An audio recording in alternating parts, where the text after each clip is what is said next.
Hello, I'm David Broadhead and welcome to the business programme on Kirklees Local TV, where we intend to inform, educate and even entertain you about current business issues here in Kirklees. It's a great privilege to have as my guest today Liz Towns-Andrews, 3M Professor of Innovation and Director of Research and Enterprise here at the University of Huddersfield, and also the CEO of Huddersfield Enterprise and Innovation Centre. Liz, thank you ever so much for taking time out of your hectic business schedule to join us today to tell us about the exciting, innovative initiatives taking place locally. In introducing you, I've just recited a highly impressive list of job titles, and I'm fascinated to know, in very simple terms for my benefit, what that involves you doing day to day.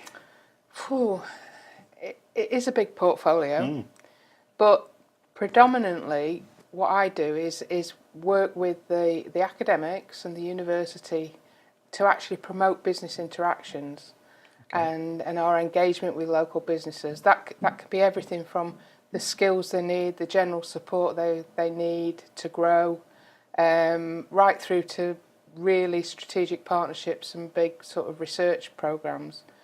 The 3M Buckley Innovation Centre is one of the key vehicles for doing that, and I was the instigator of that, and how we set it all up. The 3M Centre's got a great reputation for science and research and innovation. So has science, research, knowledge exchange and innovation always been a key theme in your career? If so, what's that career path been? It has actually. So originally, when I was a whippersnapper and in university and had jet black hair. Yeah. At least he had some. Yeah. I was a chemist, so I did chemistry, and then I've never really had a career path, to be honest. I've been took the opportunities as they've arisen, but then I did a PhD, and then I moved into what was the Science and Technology Facilities Council, which is one of the UK's big research entities, and actually it's responsible for really blue sky research like particle physics at CERN and astronomy, and I worked on one of those big facilities for many years, and I don't know what actually happened, but I decided I wanted to do. It's when MBAs just emerged as a an opportunity for learning, and I thought it would really be good to have a management qualification alongside my science. And I did an MBA, and it transformed how I thought. Yes. And the Research Council, which, as you can imagine, particle physicists and astronomers, business and engagement with business was way off their radar, really, and there was a big change in how the government funded things, and of course it's the public purse that was going into all this, and they wanted to see how investment in blue skies research was actually giving a return back to the taxpayer.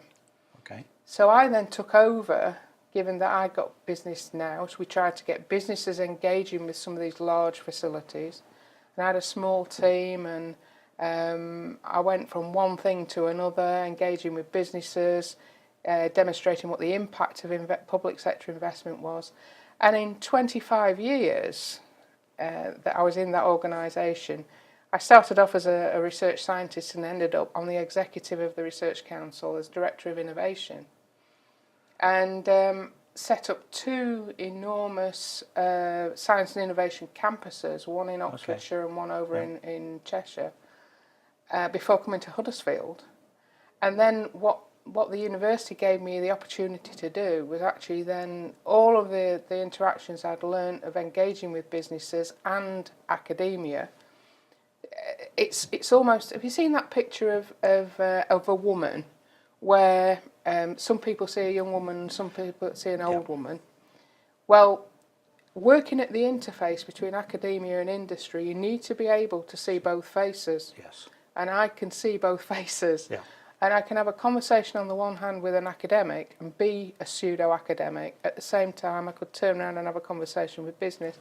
So brokering that interaction is what drove the model that we set up around the 3M Buckley Innovation Centre. And that's a rare skill, isn't it, to be able to see both sides of the coin in effect. And that sort of leads me on to my next question as well, because in the UK, innovation and productivity is a big problem, isn't it? We desperately need to do something about that. What do you think are some of the underlying reasons behind this, and how are the activities and organisations you're involved with helping to rectify that situation and improve the productivity that we need? I mean, you're absolutely right. We do need to improve productivity, and that came out of the publication of the industrial strategy last November, where you know we are behind other countries in terms of the productivity basis, but there are key facets to productivity. So it's not just about doing things faster and cheaper. It is about upskilling businesses. It's about digital transformation. It's about getting them to be more innovative. And the things that we're doing in Huddersfield, we're doing a lot of things in partnership with others as well as the university in order to address multiple aspects of that. A good example of that is the equipment that we have in the Innovation Centre, which enables businesses to try out in a de-risked way very expensive equipment that they would never buy normally or couldn't afford, but to try them out to see what the benefits of those would be to the business. Training programs to help them with adoption of those new technologies, and then at a much more basic level, we've got regional funding to support supply chain programs and small grants available for businesses. So it's everything that a business would need to grow in one place, basically. But crucially, it's in partnership with other people, like the council, like professional providers and private sector companies. And the university has, offers parts of that equation, but knowing what businesses need to grow is at the heart of it all, really. And I suppose as well, that's thinking about local businesses, which sort of leads me on to my final question, really, in terms of what do you see as the future prospects for Kirklees, particularly in a post-Brexit globalised world? Where do you see the niche growth opportunities, and what do local businesses need to focus on, do you think, to survive and prosper? Well, it's a really interesting question, actually, because I don't know whether you're aware of the data, but I only recently became aware of the statistics associated with Kirklees, and typically South Kirklees, which includes Huddersfield, 84% of the businesses in South Kirklees are micro businesses. Yes. So that means they have either 0 to 9 employees. Yes.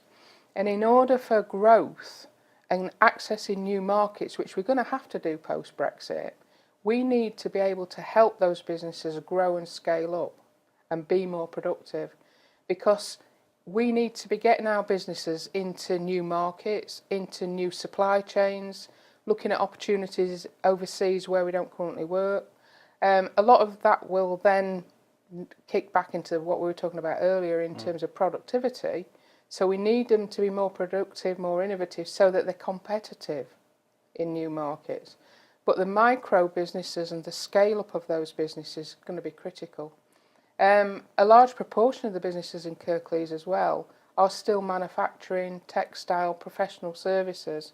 So bringing to bear capability on those sectors is really important. But digital transformation is going to be massive. So bringing together creative businesses alongside, the traditional manufacturing businesses, I think is a massive opportunity for us, really, in Kirklees.